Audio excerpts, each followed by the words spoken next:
जी बोकारो में पेटरवार में आदिवासी का जमीन पर जबरन कुछ आदमी लोग कब्जा कर रहा है, जो मुस्लिम समुदाय का। अरे लोग कल आपका यहाँ पहुंच जाएगा और उस जमीन शायद एक बार आपने देवालवाद भी आपने ये कर दिया था, तोड़ दिया था। उस जमीन का आदिवासी को लौटा दीजिए, है ना। कल एकदम आदिवासी आज भी जा सकता है, नहीं तो कल ये लोग चल जाएगा और तुरंत एक्शन कर लीजिएगा। ठीक ठीक। नमस्कार, जोहार। आप देख रहे हैं न्यूज। मैं हूं निशा मिश्रा। झारखंड के पूर्व मुख्यमंत्री चंपई सोरेन एक भी मौका अबुआ सरकार को घेरने का नहीं छोड़ते हैं, चाहे धर्मांतरण का मुद्दा रहा हो, चाहे डिलिस्टिंग का मुद्दा। चंपई सोरेन मुखर होकर बोलते हैं और अब उनका हौसला तो और ज्यादा बुलंद है जब उनके झारखंड के इर्द गिर्द के राज्यों में भाजपा की जो सरकार है। अब भाजपा के नेता ये सोच रहे हैं कि भाई जब इर्द गिर्द में हमारी सरकार है तो झारखंड इससे क्यों वंचित रहे। लेकिन उन्हें ये भी याद रखना होगा कि भाई 12-13 साल आप लोगों ने भी राज किया है और कुछ खास तरक्की नहीं हुई है। बहरहाल बात करेंगे CNT SPT एक्ट वाली जमीन पर कब्जे को लेकर। जी हाँ, एक बार फिर से कसमार और पेटरवार जैसी जगहों पर आदिवासियों की जमीन पर धड़ल्ले से कब्जा किया जा रहा है, जिसको लेकर खुद पूर्व मुख्यमंत्री चंपई सोरेन वहां पहुंचे थे और चंपई सोरेन ने बाकायदे फोन घुमाया और अधिकारियों से बात की कि अगर आदिवासी की जमीन को मुक्त नहीं कराया जाता है तो ये अच्छा नहीं होगा। देखिए, आदिवासियों की जमीन पर कब्जा हो रहा है, ये गलत नहीं है इंफॉर्मेशन, ये सच्चाई है। पर कहीं कहीं पर आदिवासियों का भी दो चेहरा नजर आ रहा है। एक वो जो खुद से जमीन बेच रहे हैं और बाद में क्लेम कर रहे हैं कि ये हमारी जमीन है। कई ऐसे गैर आदिवासी लोग हैं जो जिनके पास डॉक्यूमेंट्स सामने पड़े हुए हैं, कोर्ट के कागज है, सब कुछ है, रजिस्ट्री है, म्यूटेशन तक हो गया है और बाद में ये खबर आ रही है कि भाई ये सब सीओ की गलती है।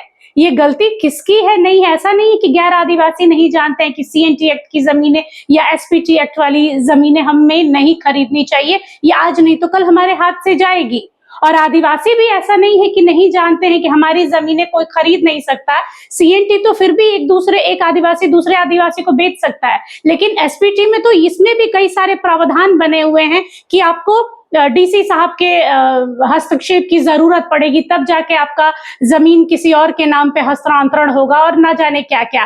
फिलहाल बात करेंगे पेटरवार पे, जहां पर चंपई सोरेन पहुंचे थे और उन्होंने आदिवासी जमीन को छुड़ाने की मशक्कत दिखा दी है। एक बार सुनते हैं क्या कहा है चंपई सोरेन ने। ये अबुआ सरकार और गठबंधन सरकार पेटरवार में आदिवासी का जमीन पर जबरन कब्जा हो रहा है।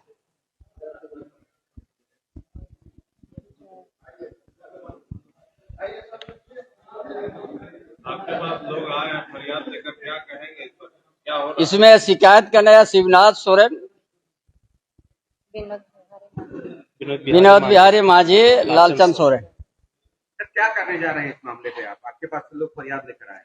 निश्चित रूप से जमीन को हम वापस कर लेंगे, 22 बुलाएंगे, पूरा सब मझियाड़म सब रहेगा और आदिवासी की जमीन सरकार तो हर जगह उसी तरह हो रहा। पूरा संताल परगना डेमोग्राफी बदल रहा है, उसमें बोकारो भी अछूत नहीं है।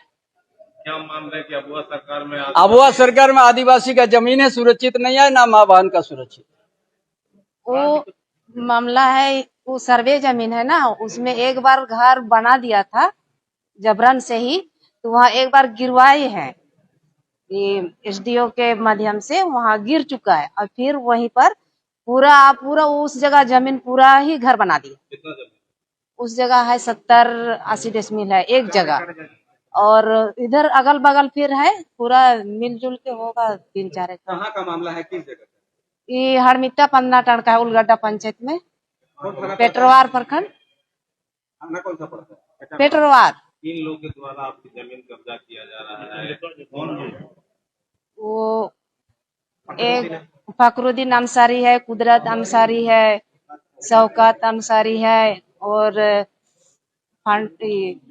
जोरावर है, समीउल्लाह है, शामशेर है। क्या मांग रहे हैं कि अबुआ सरकार में न तो आदिवासी सुरक्षित है, न क्या कहेंगे? क्या कहेंगे, ये तो गलत हो रहा है ना। क्या मांग करते हैं हेमंत सोरेन से? जमीन वापस जमीन वापस करने के लिए मांग रहे हैं। अभी मिले हैं चंपैदा से, क्या बोला चंपैदा ने? वापस करवाने के लिए बोले हैं। गुलांजी हेम्ब्रम। बहरहाल ये है पूर्व मुख्यमंत्री चंपई सोरेन। बिना लाग लपेट के सीधे इन्होंने कहा है कि भाई आदिवासी जमीन आदिवासियों की है, छोड़ना पड़ेगा। अगर आप सपना देख रहे हैं कि आदिवासियों की जमीन पर कब्जा कर लेंगे तो ये गैर कानूनी भी है और हम होने भी नहीं देंगे। इसके साथ में उन्होंने अबुआ सरकार को भी खरी खोटी सुनाई है कि अबुआ सरकार के कार्यकाल के ये दूसरा कार्यकाल है और दूसरे कार्यकाल में भी यही देखने को मिला है कि आदिवासी नेता से ही आदिवासी नेता प्रताड़ित हो रहे हैं, उनके जो अधिकार है उनका हनन हो रहा है और ना जाने क्या क्या। बहरहाल ये राजनीति है, एक दूसरे पर कटाक्ष नहीं करेंगे तो नहीं चलेगा। एक दूसरे की रोटी इसी से चलती है कि एक दूसरे के आरोप प्रत्यारोप को जनता के सामने उजागर करते रहे। फिलहाल के लिए इस खबर पर बस इतना ही। देखते रहिए HNN न्यूज। नमस्कार, जोहार।